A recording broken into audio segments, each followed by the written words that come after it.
வராகி தாயின் சக்தி வாய்ந்த சத்திய வாக்கு இது.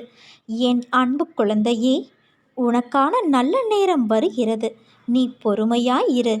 உனக்கு நிறைய விஷயங்களை புரிய வைக்க வேண்டியதாய் உள்ளது. யார் யார் எப்படி உன்னை சுற்றி இருக்கிறார்கள் என்பதை நீ உணராமல் நடந்து கொள்கிறாயே. உன்மேல் உண்மையாக இருக்கும் அன்பானவர்களை நீ காயப்படுத்தாதே. அவர்கள் உன்னை சார்ந்து இருக்கிறார்கள் என்று நினைத்து உதாசீனப்படுத்தாதே. அந்த நிலை நாளை உனக்கும் வரலாம்.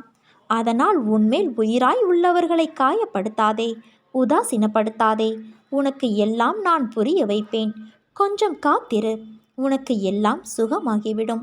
உனக்கான நேரத்தை நான் கொடுப்பேன். உனக்கு கஷ்டம் வருகிறது என்றால் அது உன்னை நீ சரி செய்ய உனக்கு கிடைத்த வாய்ப்பு என்று நினைத்துக்கொள். உனக்கு பிரச்சனை தருவது துன்பத்தை அனுபவிக்க அல்ல, அனுபவத்தையும் வாழ்க்கையின் பாடத்தையும் அதன் உண்மையான நிலைப்பாட்டையும் தருவதற்கு. உனக்கு வெற்றி என்னும் கிரீடத்தை உனக்கு சூட்டும் நேரத்தை எதிர்நோக்கி பொறுமையோடு காத்திரு. உன்னிடம் நிறைய நல்ல குணங்கள் இருக்கிறது. ஆனால் சில நேரம் நீ எதிர்கொள்கின்ற நிகழ்வுகளின்படி எப்படி நடந்து கொள்கிறாய் என்பதை பார்த்தே உன்னை சுற்றி இருப்பவர்கள் நீ எப்படி என்று தீர்மானிக்கின்றனர். மதிக்கு வேலை கொடுக்கும் இடத்தில் உணர்வுகளுக்கு முக்கியத்துவம் அளிக்கின்றாய். அது கூடாது. உன் செயலை மற்றவர்கள் புரிந்து கொள்வார் என்று எதிர்பார்க்காதே. நீயும் மற்றவர்களை புரிந்து கொண்டு நடக்க வேண்டும். உனக்கு எல்லா சூழ்நிலைகளிலும் உன் அன்னை நான் துணை இருப்பேன். உன் அம்மாவாக அப்பாவாக நான் உனக்கு துணை நின்று உனக்கு உண்மையை எடுத்துரைப்பேன். வாழ்க்கையில் மனசாட்சிப்படி நடந்தாலும் மன கஷ்டமே மிஞ்சுகிறதே என கவலைப்படாதே.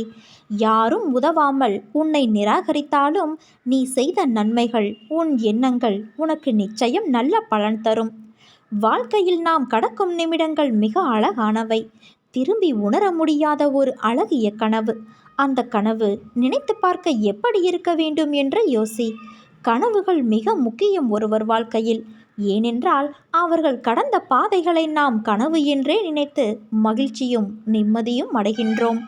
அந்த கனவு இனிமையாக இருக்க வேண்டுமானால் அதற்கேற்ப மாற்றிக்கொள். நேரங்கள் மாற்ற முடியாதது. ஆனால் கசந்து போன நேரத்தை யோசிப்பதால் நிகழ்கால நேரங்களின் கனவுகளும் கசந்து போகும். அதனால் வாழ்க்கையில் கனவு சூரியனின் உதயத்தின் போது எழுந்த வெளிச்சமாய் உன்னிடத்தில் இருக்கட்டும். அந்த வெளிச்சத்தின் கதவுகளை நான் உனக்காகவும் உன் குடும்பத்துக்காகவும் திறந்து வைத்துள்ளேன். வாழ்க்கையில் உள்ள என் பிள்ளையான உன் அனைத்து பொறுப்புகளும் என் பொறுப்புகள். நீ தைரியமாக இரு என் தங்கமே.